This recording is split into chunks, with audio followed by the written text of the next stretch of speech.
Subscribe करें गुरुजी world और bell icon को प्रेस करें सबसे पहले सिलेक्शन के लिए। जय हिंद साथियों, आप सभी का स्वागत करता हूं आप सभी के अपने चैनल गुरुजी वर्ल्ड में। साथियों, ये सामान्य ज्ञान के 50 क्वेश्चंस की एक ऐसी वीडियो में आप सभी को यहां पर उपलब्ध करवा रहा हूं कि अगर आपकी कोई परीक्षा है और परीक्षा से पहले आपकी नज़र इस क्लास पर पड़ी है तो जल्दी से चैनल को सब्सक्राइब करके बेल आइकन पर क्लिक कर दीजिएगा, क्योंकि परीक्षा के लिए अति महत्वपूर्ण प्रश्नों की क्लासेस आपको निःशुल्क उपलब्ध कराई जा रही है। तो इन 50 क्वेश्चन में से साथियों आज का आपका टारगेट जो रहना चाहिए वो 20 से 22 प्रश्नों का रहना चाहिए। परीक्षा के लिए अति महत्वपूर्ण ये क्लास आपके लिए होगी। पहला प्रश्न आपकी स्क्रीन पर आपको बताना है कि इस क्वेश्चन का राइट आंसर क्या होगा कि बिंबिसार जो है वो शासक था, कहाँ का शासक था? मगध का, मथुरा का, गांधार का या तक्षशिला का? तो आंसर आपका जो जाएगा वो मगध के साथ जाएगा, क्योंकि मगध का शासक था बिंबिसार। उसके बाद देखिए साथियों कि निम्नलिखित में से कौन सी मगध साम्राज्य की राजधानी थी? तो अभी आप लोगों ने देखा कि मगध का शासक कौन सा साथियों? तो बिंबिसार था। मगध साम्राज्य की राजधानी क्या थी साथियों? तो आपको ध्यान रखना है राजगीर। चलिए अब उसके बाद देखिए अगले नंबर का प्रश्न है कि महावीर स्वामी की अगर बात करते हैं, भगवान स्वामी के महावीर की बात करते हैं साथियों, तो इनका मूल नाम आपसे पूछा जा रहा है क्या था? आनंद था, सिद्धार्थ था, सरिपुत्र था या वर्धमान था? तो आंसर आपका किस ऑप्शन के साथ जाएगा? अगर आपका आंसर यहाँ पर ऑप्शन नंबर डी है तो बिल्कुल करेक्ट आंसर है आपका भाई, बहुत बढ़िया, वेरी गुड क्लास। अब उसके बाद देखिए अगले नंबर का प्रश्न है कि 24वें जैन तीर्थकर का नाम क्या है, बताइए। चलिए तो साथियों अभी हम लोगों ने देखा था महावीर स्वामी के बारे में। महावीर स्वामी की अगर बात करें तो वैशाली कुंडग्राम में इनका जन्म हुआ था, ये आपको ध्यान रखना है। अगर आपसे ये पूछ लिया जाए कि जैन धर्म के वास्तविक संस्थापक कौन थे, तो महावीर स्वामी आपको बताना है। अगर ये पूछा जाए जैन धर्म के संस्थापक कौन थे, तो साथियों ऋषभदेव आपको बताना है, और पहले तीर्थकर भी ऋषभदेव थे। चलिए अगर हम लोग यहां पर बात करते हैं 24वें तीर्थकर कौन थे साथियों, तो महावीर स्वामी थे, इसलिए आंसर आपका ऑप्शन नंबर डी के साथ जा रहा है, जो कि बिल्कुल करेक्ट हो जाएगा भाई, बहुत बढ़िया, वेरी गुड क्लास। आप सभी लोगों से यहां पर रिक्वेस्ट है कि क्लास को आप सभी लोग एक बार लाइक करके क्लास को शेयर कर दीजिए, और बहुत ही शानदार यहां पर क्लास आपके लिए चल रही है। पूछा जा रहा है कि चार मीनार निम्नलिखित में से किस शहर में स्थित है? तो चार मीनार तो साथियों कहां पर स्थित है? हैदराबाद में स्थित है, यह आपको ध्यान रखना है। इसलिए आंसर आपका किसके साथ जाएगा? ऑप्शन नंबर डी के साथ जाएगा। अगर आपसे यह पूछ लिया जाए कि इसका निर्माण कब और किसने करवाया था, तो 1591 में इसका निर्माण करवाया था, कुली कुतुब शाह ने इसका निर्माण करवाया था, यह आपको ध्यान रखना है। नेक्स्ट नंबर का क्वेश्चन देखेंगे कि निम्नलिखित शहरों में से किसे प्राचीन समय डेसिन गनाडू कहा जाता है? कोल्लम को, मैसूर को, मदुराई को या चित्तौड़ को? बताइए। चलिए तो कोल्लम को कहा जाता है साथियों, ये आप लोग ध्यान रखेंगे। आंसर आपका किस ऑप्शन के साथ जाएगा? ऑप्शन नंबर ए के साथ जाएगा। और कोल्लम कहां पर है? तो केरल में है। महाबलेश्वर की अगर बात करें, महाकालेश्वर मंदिर की अगर बात करें, तो ये कहां पर है साथियों? महाकालेश्वर मंदिर। फटाफट बताएंगे इस क्वेश्चन का राइट आंसर आपका क्या है। देखिए आपसे एग्जामिनर जो पूछेगा वो दो प्रकार के क्वेश्चन पूछेगा। हो सकता हो आपके सामने शहरों के नाम लिख दिए जाएं, हो सकता हो आपके सामने राज्यों के नाम लिख दिए जाएं। तो अगर आपके सामने साथियों शहरों के नाम लिखे जाएं तो महाबलेश्वर मंदिर की अगर बात करें तो ये उज्जैन में स्थित है। अगर राज्य की बात करें तो ये मध्य प्रदेश में स्थित है, क्योंकि उज्जैन मध्य प्रदेश में ही स्थित है। तो दोनों ही बातें आप लोग ध्यान रखेंगे कि महाकालेश्वर मंदिर साथियों मध्य प्रदेश के उज्जैन में स्थित है। उसके बाद देख लीजिए अगले नंबर का प्रश्न आपकी स्क्रीन पर आपसे पूछा जा रहा है कि आधुनिक आंध्र प्रदेश के भाग वारंगल की रानी रुद्रमा देवी इनमें से किस वंश से संबंधित थी? बताइए। तो किस वंश से संबंधित थी? आपको ध्यान रखना है, काकतीय वंश से संबंधित थी। इसलिए आंसर आपका किस ऑप्शन के साथ जाएगा? तो ऑप्शन नंबर बी के साथ जाएगा। बी नहीं बल्कि सी के साथ जाएगा, और जिनका आंसर सी है तो बिल्कुल करेक्ट है। उसके बाद देखिए एक बढ़िया क्वेश्चन आपकी स्क्रीन पर आपसे पूछा जा रहा है कि किस सिख गुरु ने खालसा पंथ की स्थापना की थी? तो साथियों टोटल मिलाकर अगर बात करें कितने गुरु रहे हैं, तो 10 गुरु रहे हैं। पहले गुरु का नाम था गुरु नानक देव, और 10वें गुरु का नाम था साथियों गुरु गोविंद सिंह। तो यहां पर अगर बात करें खालसा पंथ की स्थापना किसने की है? 10वें गुरु ने की है, गुरु गोविंद सिंह ने। इसलिए आंसर आपका किस ऑप्शन के साथ जाएगा? तो ऑप्शन नंबर डी के साथ जाएगा, और जिनका भी आंसर यहां पर डी है तो बिल्कुल करेक्ट है। चलिए उसके बाद देखिए अगला प्रश्न है कि निम्नलिखित में से कौन सा सिखों के 5 तख्तों की सूची में शामिल नहीं है? तो सिखों के 5 तख्तों की सूची में शामिल नहीं है, बताइए। चलिए तो श्री पटना साहिब पटना में है, ये भी श्री 5 तख्तों में शामिल है सिखों के। दमदमा साहिब तलवंडी साबो ये भी स्थित है। उसके अलावा केशवगढ़ मंदिर, केशवगढ़ साहिब आनंदपुर में जो है ये भी शामिल है, लेकिन रकाबगंज साहिब जो नई दिल्ली में है ये नहीं। इसलिए आंसर आपका जो होगा वो ऑप्शन नंबर सी के साथ जाएगा। उसके बाद देखिए कि आदि ग्रंथ किस समुदाय का धार्मिक ग्रंथ है, बताने की कोशिश करेंगे। चलिए, तो आंसर आपका यहाँ पर क्या आ जाएगा, पूछा जा रहा है कि आदि ग्रंथ सिखों की, ठीक है, सिखों का है या जैन का है, बौद्ध का है, यहूदी का है, बताइए। चलिए, तो साथियों सिखों की एक धार्मिक पुस्तक कह सकते हैं हम लोग इसको, आदि ग्रंथ को। तो किससे संबंधित हो जाएगी, सिखों से संबंधित हो जाएगी, इसलिए आंसर आपका ऑप्शन नंबर सी के साथ जाएगा। अगर आपसे पूछ ले कि आदि ग्रंथ को हम किस अन्य नाम से भी जानते हैं, तो गुरु ग्रंथ साहिब के नाम से भी जानते हैं, ये आपको ध्यान रखना है। चलिए, भारत में स्वदेशी आंदोलन की शुरुआत साथियों किस दौरान हुई थी, आपसे पूछा जा रहा है। स्वदेशी आंदोलन की अगर बात करें तो कब चलाया गया, मैं आपको बता दूं, जब 1905 में बंगाल का विभाजन हुआ साथियों, तो बंगाल विभाजन के विरोध में एक आंदोलन चलाया गया जिसका नाम है स्वदेशी आंदोलन। तो स्वदेशी आंदोलन साथियों किसके विरोध में चलाया गया, बंग भंग विरोधी आंदोलन के दौरान चलाया गया, बात आपको ध्यान रखना है। तो जिनका भी आंसर यहाँ पर ऑप्शन नंबर बी है तो बिल्कुल करेक्ट है भाई, बहुत बढ़िया, वेरी गुड क्लास। चलिए, उसके बाद देखिए, अगर स्वदेशी आंदोलन कब चलाया गया, तो 1905 में चलाया गया, ये आपसे पूछा जाए तो ये आपको बताना है। उसके बाद देखिए, स्वदेशी आंदोलन की शुरुआत भारत में जो हुई साथियों वो किसके दौरान हुई, तो वही प्रश्न साथियों थोड़ा सा घुमाकर आपसे यहाँ पर पूछ लिया गया है, बताइए। देखिए, जब बंगाल विभाजन हुआ था 1905 में लॉर्ड कर्जन के द्वारा 1905 में हुआ था साथियों, तो आपको ध्यान रखना है, ठीक है, इसके विरोध में स्वदेशी आंदोलन चलाया गया था। किसके विरोध में, बंग भंग विरोधी आंदोलन, यानी कि बंगाल विभाजन के विरोध में। उसके बाद देखिए कि इनमें से कौन सा आंदोलन लाल बाल पाल द्वारा शुरू किया गया, तो बताइए। लाल का मतलब हो जाएगा लाला लाजपत राय, बाल का मतलब हो जाएगा साथियों बाल गंगाधर तिलक, और पाल का मतलब हो जाएगा विपिन चंद्र पाल। तो आपको ध्यान ये रखना है कि बंगाल विभाजन के विरोध में लाला लाजपत राय, बाल गंगाधर तिलक और विपिन चंद्र पाल, यानी कि इन तीनों ने 1905 को स्वदेशी आंदोलन की शुरुआत की थी।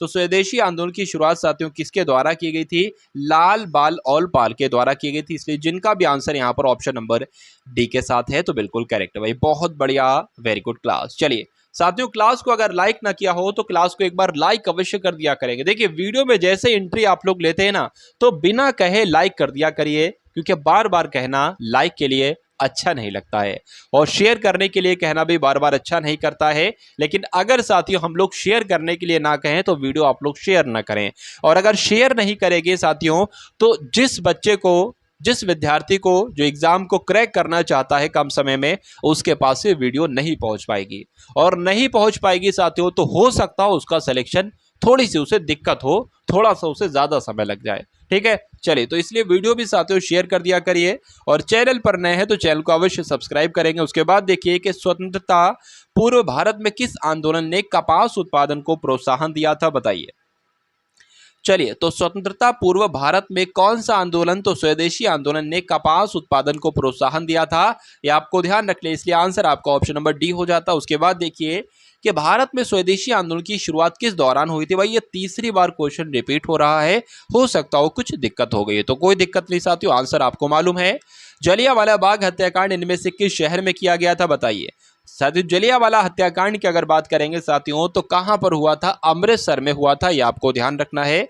तो जिनका भी आंसर यहां पर ऑप्शन नंबर सी है तो बिल्कुल करेक्ट भाई, बहुत बढ़िया, वेरी गुड क्लास। उसके बाद देखिए अगले नंबर का प्रश्न आपकी स्क्रीन पर कि भारत सरकार अधिनियम 1919 के साथ क्या सच नहीं है। तो अधिनियम जो 1919 का एक्ट था इसके अंतर्गत क्या सच नहीं है, तो अधिनियम की एक अलग प्रस्तावना थी, यह बात बिल्कुल सही है। इस अधिनियम ने केंद्रीय विधानमंडल को द्विसदनीय बनाया, तो ये बात भी बिल्कुल सही है।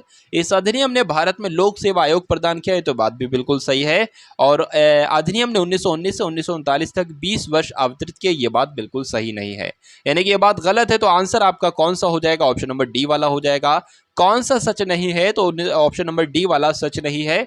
उसके बाद देखिए अगले नंबर का प्रश्न है कि व्यापकता का सिद्धांत साथियों ये जो है किसके द्वारा तैयार किया गया था, लॉर्ड हेस्टिंग के द्वारा, जनरल डायर के द्वारा, लॉर्ड डलहौजी के द्वारा, या लॉर्ड क्लाइव के द्वारा। तो यहाँ पर आंसर आपका जो जाना चाहिए वो लॉर्ड डलहौजी के साथ जाना चाहिए। व्यापकता का सिद्धांत साथियों इसको जो है वो कहा जाता है, ठीक है, हड़प का सिद्धांत भी इसको कह सकते हैं। तो आंसर कुल मिला के अगर जाएगा तो ऑप्शन नंबर सी के साथ जाएगा। उसके बाद देखिए अगले नंबर का प्रश्न है कि भारत में निम्नलिखित में से किसे स्थानीय स्वशासन का जनक कहा जाता है, यानी कि father of local self government किसे कहा जाता है, ये आपसे पूछा जा रहा है। तो अगर बात करते हैं यहाँ पर आंसर नंबर ए की, ऑप्शन नंबर ए की, तो बिल्कुल करेक्ट हो जाएगा। लॉर्ड रिपन को साथियों स्थानीय स्वशासन का जनक कहा जाता है। और भारत में जो साथियों नियमित जनगणना शुरू की गई थी 1881 में, वो भी लॉर्ड रिपन के कार्यकाल में ही शुरू की गई थी। उसके बाद देखिए अगला प्रश्न है कि भारत में पहली यात्री ट्रेन जो कि 1853 में शुरू की गई थी, यह कहां से कहां तक के लिए शुरू की गई थी, आपसे पूछा जा रहा है। कई बार पूछा जा चुका है साथियों कितने किलोमीटर ये ट्रेन चली थी, तो 34 किलोमीटर ये ट्रेन चली थी। कहां से कहां तक चली थी, तो बॉम्बे से ठाणे तक चली थी। ये बात आपको ध्यान रखना है। कब चली थी, तो 16 अप्रैल भी आप लोग ध्यान रखें, हो सकता है कभी कभी 1853 चारों ऑप्शन में लिखा होता है और अलग अलग डेट दे दी गई होती है, तो 16 अप्रैल 1853 आपको ध्यान रखना है। अब उसके बाद देखिए अगले नंबर का प्रश्न साथियों आपकी स्क्रीन पर है, बताने की कोशिश कीजिए कि इनमें से किसे भारतीय रेल का जनक कहा जाता है, बताइए। तो अच्छा क्वेश्चन है साथियों, भारतीय रेल का जनक किसे कहा जाता है, बताने की कोशिश करेंगे आप सभी लोग। लॉर्ड रिपन को, मिंटो को, डलहौजी को या लॉर्ड इरविन को, बताइए। चलिए देखिए, जिसके समय में पहली बार रेल चलाई गई थी 1853 में, जो अभी मैंने आपको बताया था बंबई से ठाणे के बीच, उन्हीं को क्या कहा जाता है, लॉर्ड डलहौजी कहा जाता है। इनके समय में चलाई गई थी। तो इसलिए आंसर अगर आपका है ऑप्शन नंबर सी, तो बिल्कुल करेक्ट आंसर है। व्यपगत का सिद्धांत किसने दिया, डलहौजी ने दिया। हड़प का सिद्धांत किसने दिया, डलहौजी ने दिया। रेल से कौन संबंधित है, तो डलहौजी है, क्योंकि भारतीय रेलवे के जनक कहलाए जाते हैं। भाई बहुत बढ़िया, वेरी गुड क्लास। साथियों डेली ये 50 प्रश्नों की सामान्य ज्ञान की क्लासेस आपको इस चैनल पर उपलब्ध कराई जाती हैं। तो अगर आपको परीक्षा को कम समय में कम कंटेंट को पढ़कर पास करना है, तो तुरंत चैनल को सब्सक्राइब करके डेली क्लास को अटेंड करेंगे। डेली क्लास को बेल आइकन पर क्लिक कर लेंगे, तो जैसे ही क्लास साथियों शुरू होगी तो तुरंत नोटिफिकेशन आपके पास पहुंच जाएगा। उसके बाद देखिए कि निम्नलिखित में से कौन सा विषय समवर्ती सूची के अंतर्गत आता है, बताइए। चलिए, तो कौन सा विषय साथियों समवर्ती सूची के अंतर्गत आता है, बताने की कोशिश करेंगे। देखिए, जो भी संविधान में कार्य हैं, जो भी दायित्व हैं, इनके निर्वहन के लिए 3 सूचियां बनाई गई हैं। वो 3 सूचियां कौन कौन सी हैं, संघ सूची है, राज्य सूची है और समवर्ती सूची है। जो संघ सूची है वो संघ के अधीन आती है, जो राज्य सूची है वो राज्य के अधीन आती है, और जो समवर्ती सूची है वो साथियों संघ और राज्य दोनों के अधीन आती है। तो यहाँ पर अगर बात करें कि समवर्ती सूची किसके अंतर्गत आती है, तो साथियों समवर्ती सूची के अंतर्गत कौन सा ऑप्शन इनमें से आता है, तो 1 जो है ये समवर्ती सूची के अंतर्गत आते हैं। इसलिए आंसर अगर आपका है ऑप्शन नंबर ए, तो बिल्कुल करेक्ट है। भाई बहुत बढ़िया, वेरी गुड क्लास। अब उसके बाद देखिए कि किस अनुच्छेद के अंतर्गत भारत के राष्ट्रपति मृत्यु दंड की सजा पाए हुए व्यक्ति को फांसी स्थगन क्षमा कर सकते हैं, या फांसी स्थगित कर सकते हैं, या सजा में साथियों कमी कर सकते हैं। तो कौन से अनुच्छेद के तहत, तो अनुच्छेद में आपको बहुत बार बता चुका हूं, अनुच्छेद 72 आपको ध्यान रखना है। क्यों, क्योंकि राष्ट्रपति मृत्यु दंड की सजा को माफ कर सकते हैं, कुछ भी कर सकते हैं, स्थगित कर सकते हैं, सजा में कमी कर सकते हैं। किस अनुच्छेद के अंतर्गत, तो अनुच्छेद 72 के अंतर्गत। उसके बाद देखिए कि शिक्षा को भारतीय संविधान में किस सूची के अंतर्गत रखा गया है, बताइए। अच्छा क्वेश्चन है साथियों, ये परीक्षा में आपसे पूछा जा सकता है। तो क्या होगा, इस प्रश्न का बिल्कुल सही जवाब बताने की कोशिश करेंगे आप सभी लोग। चलिए, तो शिक्षा को भारतीय संविधान में साथियों समवर्ती सूची में रखा गया है। इसलिए आंसर आपका किस ऑप्शन के साथ जाएगा, तो ऑप्शन नंबर बी के साथ जाएगा। उसके बाद देखिए कि भारतीय संविधान के अनुसार संविधान संशोधन विधेयक संसद के किस सदन में पारित किया जाता है, बताइए। तो किस सदन में साथियों पारित किया जाता है, दोनों में कर सकते हैं, ऊपरी सदन में भी कर सकते हैं और निचली सदन में भी कर सकते हैं। इसलिए आंसर अगर आपका है यहाँ पर ऑप्शन नंबर सी, तो बिल्कुल करेक्ट है। अब उसके बाद देखिए पाकिस्तान में जो थार रेगिस्तान है साथियों, इससे जुड़े रेगिस्तान को क्या कहा जाता है, बताइए। पाकिस्तान में थार रेगिस्तान से जुड़े रेगिस्तान को गोबी रेगिस्तान कहेंगे, चोलिस्तान रेगिस्तान कहेंगे, सुक्कुर कहेंगे या मीरपुर कहेंगे। तो क्या कहेंगे साथियों, चोलिस्तान रेगिस्तान कहेंगे। ये बात आपको ध्यान रखना है। आंसर आपका जो जाएगा वो ऑप्शन नंबर बी के साथ जाएगा, और जिनका भी आंसर यहाँ पर बी है तो बिल्कुल करेक्ट है। भाई बहुत बढ़िया, वेरी गुड क्लास। अब उसके बाद देखिए अगले नंबर का प्रश्न है कि दुनिया का सबसे बड़ा गैर ध्रुवीय रेगिस्तान इनमें से कौन सा है, कालाहारी है, गोबी है, सहारा है या ग्रेट ऑस्ट्रेलियन है। तो अगर आपका आंसर यहाँ पर सहारा ऑप्शन के साथ जा रहा है, सहारा रेगिस्तान के साथ जा रहा है, जो कि बिल्कुल करेक्ट हो जाता है। यानी कि दुनिया का सबसे बड़ा गैर ध्रुवीय रेगिस्तान कौन सा है, तो सहारा रेगिस्तान है। उसके बाद देखिए कि केंद्र शासित प्रदेश दादरा और नगर हवेली से होकर प्रभावित होने वाली प्रमुख नदी कौन सी है। अच्छा क्वेश्चन है, तो परीक्षा में आपसे पूछा जा सकता है। तो एक ऐसी नदी की अगर मैं आपको बात बताऊं, दमन गंगा, जो इसका बिल्कुल करेक्ट आंसर है। इनके केंद्र शासित प्रदेश दादरा और नगर हवेली से होकर प्रभावित होने वाली जो प्रमुख नदी है साथियों, उसका नाम दमन गंगा है। उसके बाद देखेंगे अगले नंबर का प्रश्न है कि कोसी बाढ़ नियंत्रण और सिंचाई परियोजना ये कहां पर स्थित है? उत्तर प्रदेश में, तमिलनाडु में, पश्चिम बंगाल में या साथियों बिहार में? बताइए। चलिए, क्या होगा इस प्रश्न का बिल्कुल सही जवाब बताने की कोशिश करेंगे। तो अगर आपका आंसर बिहार के साथ जा रहा है तो बिल्कुल करेक्ट हो जाता है, यानी कि कोसी बाढ़ नियंत्रण और सिंचाई परियोजना बिहार में स्थित है। आंसर आपका ऑप्शन नंबर डी हो जाएगा। उसके बाद देखिए अगला प्रश्न है कि कोयना बांध जो है साथियों किस राज्य में स्थित है? बताइए। कोयना बांध साथियों किस राज्य में स्थित है? अगर बात करें किस नदी पर स्थित है तो कोयना नदी पर स्थित है। अगर बात करें साथियों किस राज्य में स्थित है तो महाराष्ट्र राज्य में स्थित है। इसलिए जिनका भी आंसर यहाँ पर ऑप्शन नंबर सी है तो बिल्कुल करेक्ट है। अगर बात करें महाराष्ट्र का सबसे बड़ा बांध कौन सा है तो कोयना बांध ही महाराष्ट्र का सबसे बड़ा बांध है, जो को कोयना नदी पर स्थित है और महाराष्ट्र राज्य में स्थित है। उसके बाद देखिए अगले नंबर का प्रश्न आपसे पूछा जा रहा है कि हीराकुंड बांध यानी कि हीराकुंड डैम किस नदी पर स्थापित किया गया है? बताइए। तो साथियों किस नदी पर स्थापित किया गया है? अगर बात करें इस क्वेश्चन के राइट आंसर की तो आपको ध्यान रखना है हीराकुंड बांध जो है ये ओडिशा में स्थित है। कहां पर साथियों? ओडिशा में स्थित है। अगर बात करें किस नदी पर स्थित है तो महानदी पर स्थित है। तो इसलिए जिनका भी आंसर यहाँ पर है ऑप्शन नंबर डी के साथ, तो ऑप्शन नंबर सी के साथ, तो बिल्कुल करेक्ट है भाई, बहुत बढ़िया, वेरी गुड क्लास। उसके बाद देखिए शरावती पनबिजली परियोजना ये कहां पर है? बताइए। जो आपका शरावती है साथियों पनबिजली परियोजना ये कहां पर स्थित है? तो कर्नाटक में स्थित है। आपको ध्यान रखना है आंसर आपका किस ऑप्शन के साथ जाएगा? तो ऑप्शन नंबर बी के साथ जाएगा। अगर बात करें साथियों जो शरावती जल विद्युत परियोजना है यह है तो कर्नाटक में, लेकिन साथियों किस नदी की अगर बात करें तो ये शरावती नदी के कौन से प्रपात पर? तो गरसोपा जलप्रपात पर स्थित है, ये भी आपको ध्यान रखना है। और इसका नाम साथियों महात्मा गांधी जलप्रपात भी इसको कहते हैं, ये बात भी आपको ध्यान रखना है। उसके बाद देखिए कि भारत की पहली रेलवे यूनिवर्सिटी कहां पर स्थित है? बताइए। अच्छा क्वेश्चन है, शानदार प्रश्न आपकी स्क्रीन पर है। तो कई सारे यहां पर अगर बात करें तो आपके ऑप्शन में अगर गुजरात आ जाए तो गुजरात आपको ध्यान रखना है। आपके ऑप्शन में अगर वडोदरा आ जाए तो वडोदरा आपको ध्यान रखना है। यानी कि भारत की पहली रेलवे यूनिवर्सिटी साथियों गुजरात के वडोदरा में स्थित है। तो जिनका भी आंसर यहां पर है ऑप्शन नंबर सी तो बिल्कुल करेक्ट है।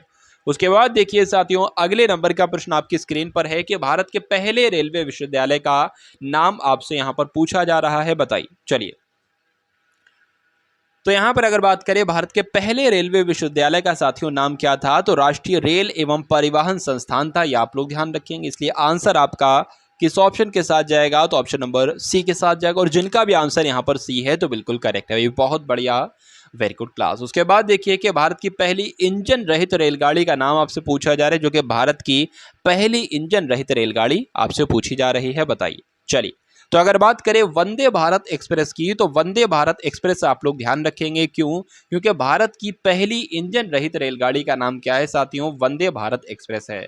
बहुत बढ़िया, वेरी गुड क्लास। उसके बाद देखिए सीमा सड़क संगठन किसके अंतर्गत आता है साथियों? सीमा सड़क संगठन की बात करते हैं तो ये किसके अंतर्गत आएगा? रक्षा मंत्रालय के अंतर्गत, उपभोक्ता मामले और खाद्य और सार्वजनिक वितरण मंत्रालय के अंतर्गत, या वाणिज्य और उद्योग मंत्रालय के अंतर्गत, या संचार मंत्रालय के अंतर्गत? तो आंसर आपका किस ऑप्शन के साथ जाएगा?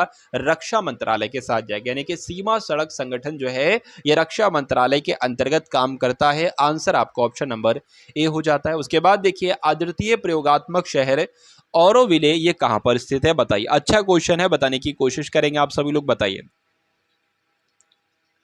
चलिए भाई, तो अगर बात करें साथियों ये कहां पर है तो पदुचेरी के पास है। ये कहां पर स्थित है? पदुचेरी के पास है साथियों, ये बात आपको ध्यान रखना है। आंसर आपका ऑप्शन नंबर सी हो जाएगा। उसके बाद देखिए कि निम्नलिखित में से कौन सा द्वीप लक्षद्वीप से संबंधित नहीं है? तो लक्षद्वीप से संबंधित साथियों द्वीप कौन कौन से हैं? मिनिकाएं हैं, कवरत्ती है, अमीनी है, लेकिन नील नहीं है। अब नील नहीं है साथियों तो आपका राइट आंसर जो होगा वो ऑप्शन नंबर सी हो जाता है। उसके बाद देखिए कि एशिया का सबसे बड़ा उद्यान इंदिरा गांधी मेमोरियल ट्यूलिप उद्यान ये किस शहर में स्थित है? बताइए भाई। चलिए, तो किस शहर में स्थित है? तो श्रीनगर में स्थित है, ये आपको ध्यान रखना है। इसलिए आंसर आपका किस ऑप्शन के साथ जाएगा? तो ऑप्शन नंबर डी के साथ जाएगा। यानी कि एशिया का सबसे बड़ा उद्यान इंदिरा गांधी मेमोरियल ट्यूलिप उद्यान साथियों ये श्रीनगर में स्थित है। बहुत बढ़िया, वेरी गुड क्लास। उसके बाद देखिए कि किस शहर को वेनिस ऑफ द ईस्ट कहा जाता है, जहां पर सिटी पैलेस स्थित है। मैसूर को, मनाली को, मुंबई को या उदयपुर को। तो यहाँ पर आंसर आपका किस ऑप्शन के साथ जाएगा साथियों? अगर बात करते हैं यहाँ पर उदयपुर की, तो आपको यहाँ पर ध्यान रखना है साथियों, वेनिस ऑफ द ईस्ट किसे कहा जाता है, यानी कि पूर्व का वेनिस किसे कहा जाता है? तो पूर्व का वेनिस कह लो या वेनिस ऑफ द ईस्ट कह लो, किसे कहा जाता है? तो उदयपुर को कहा जाता है। इसलिए आंसर आपका किस ऑप्शन के साथ जाएगा? तो ऑप्शन नंबर डी के साथ जाएगा, और जिनका भी आंसर यहाँ पर डी है तो बिल्कुल करेक्ट है। चलिए उसके बाद देखिए अगले नंबर का प्रश्न है, आपसे पूछा जा रहा है कि मदुरै शहर किस नदी के तट पर स्थित है, बताइए भाई। यहाँ पर अगर हम लोग बात करते हैं साथियों मदुरै शहर की, तो मदुरै शहर वेगई नदी के तट पर स्थित है, पहली बात आपको ध्यान रखना है। अच्छा, मदुरै है कहाँ पर? तो ये तमिलनाडु में स्थित है। अगर आपसे साथियों ये पूछ लिया जाए कि जो कूवम है साथियों, कूवम नदी, तो कूवम नदी के तट पर कौन सा शहर स्थित है? तो कूवम नदी के तट पर साथियों औरंगाबाद स्थित है। औरंगाबाद का नाम बदलकर संभाजी नगर हो गया है, कई बार मैं आपको बता चुका हूं।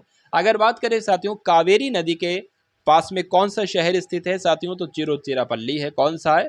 तिरुचिरापल्ली है, जो कहां पर स्थित है? तमिलनाडु में स्थित है। अगर पेन्नार नदी की बात करें साथियों, तो कौन सा शहर स्थित है? नेल्लोर शहर स्थित है, जो कि आंध्र प्रदेश में स्थित है।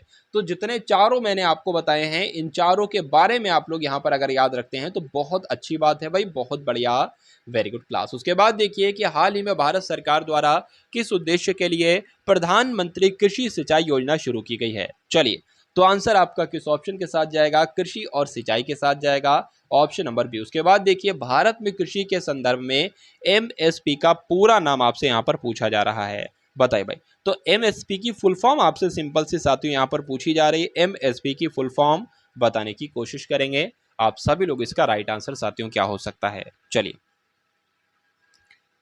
तो यहां पर अगर हम लोग साथियों बात करते हैं एमएसपी की फुल फॉर्म क्या होगी, तो मिनिमम सपोर्ट प्राइस हो जाएगी एमएसपी की फुल फॉर्म। तो अगर आपका आंसर साथियों यहां पर है ऑप्शन नंबर डी के साथ, तो बिल्कुल करेक्ट है। चलिए भाई, एमएसपी यानी कि मिनिमम सपोर्ट प्राइस कह सकते हैं।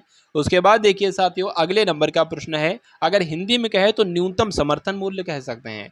उसके बाद देखिए राष्ट्रीय बांस मिशन किस मंत्रालय की प्रायोजित योजना है, बताइए। चलिए, तो यहाँ पर आपसे पूछा जा रहा है राष्ट्रीय बांस मिशन के बारे में, तो कृषि एवं किसान कल्याण मंत्रालय की प्रायोजित योजना है, ये आप लोग ध्यान रखेंगे। इसलिए आंसर आपका किस ऑप्शन के साथ जाएगा? तो ऑप्शन नंबर ए के साथ जाएगा भाई, बहुत बढ़िया, वेरी गुड क्लास। अब उसके बाद देखिए स्वच्छ भारत मिशन कब शुरू किया गया साथियों? तो 2 अक्टूबर 2014 को स्वच्छ भारत मिशन शुरू किया गया। आंसर आपका ऑप्शन नंबर बी के साथ जाएगा, और जिनका भी आंसर यहाँ पर बी है तो बिल्कुल करेक्ट है भाई, बहुत बढ़िया, वेरी गुड क्लास। उसके बाद देखिए कि निम्नलिखित में से स्वच्छ भारत मिशन के विषय क्या सही है, बताइए। चलिए, तो साथियों क्या आपसे पूछा जा रहा है, तो बताने की कोशिश करेंगे कि निम्नलिखित में से स्वच्छ भारत मिशन के विषय में क्या सही है। तो साथियों क्या सही है? 2 अक्टूबर 2015 को लॉन्च किया गया, नहीं 2 अक्टूबर 2014 को। उसके बाद देखिए उत्तर पूर्वी राज्य इस मिशन के हिस्से नहीं है, तो ऐसा भी नहीं है। इसे संपूर्ण स्वच्छता प्राप्त करने के लिए लॉन्च किया गया, तो ये बात मुझे बिल्कुल सही लगी। इसलिए आंसर आपका जो जाएगा वो ऑप्शन नंबर सी के साथ जाएगा। अब उसके बाद देखिए 48वें नंबर का प्रश्न आपकी स्क्रीन पर है कि भारतीय राज्य ने, यानी कि कौन से भारत के राज्य ने सरकारी नौकरियों में अनाथों के लिए 1% आरक्षण को मंजूरी दे दी है? तो किस राज्य ने साथियों? महाराष्ट्र राज्य ने, ये आपको ध्यान रखना है। इसलिए आंसर आपका ऑप्शन नंबर ए हो जाता है। उसके बाद देखिए भारत के किस मेट्रो शहर को प्रथम तैरता हुआ बाजार होने का श्रेय प्राप्त हुआ है? तो किसको हुआ है साथियों? कोलकाता को हुआ है, ये आप लोग ध्यान रखेंगे। यानी कि कोलकाता मेट्रो शहर को प्रथम अस्थायी तौर पर बाजार, तैरता हुआ बाजार होने का श्रेय प्राप्त हुआ है। उसके बाद देखिए किस राज्य सरकार ने पक्के पागा हॉर्नबिल उत्सव को राज्य उत्सव घोषित किया है? तो आंसर यहाँ पर किस ऑप्शन के साथ जाएगा? यानी कि पक्के पागा हॉर्नबिल उत्सव कहाँ पर मनाया जाता है? तो अरुणाचल प्रदेश में मनाया जाता है। इसलिए आंसर आपका किस ऑप्शन के साथ जाएगा? तो ऑप्शन नंबर बी के साथ जाएगा, और जिनका भी आंसर यहाँ पर बी है तो बिल्कुल करेक्ट है भाई, बहुत बढ़िया, वेरी गुड क्लास। तो ये साथियों सामान्य ज्ञान के 50 अति महत्वपूर्ण प्रश्न आप सभी की परीक्षा के लिए। उम्मीद करता हूं क्लास आपको पसंद आई होगी। अगर पसंद आई है तो क्लास को लाइक करके क्लास को शेयर करेंगे। तो मिलते हैं हम सभी लोग आने वाली वीडियो में। जय हिंद साथियों। सब्सक्राइब करें गुरुजी वर्ल्ड और बेल आइकन को प्रेस करें सबसे पहले सिलेक्शन के लिए।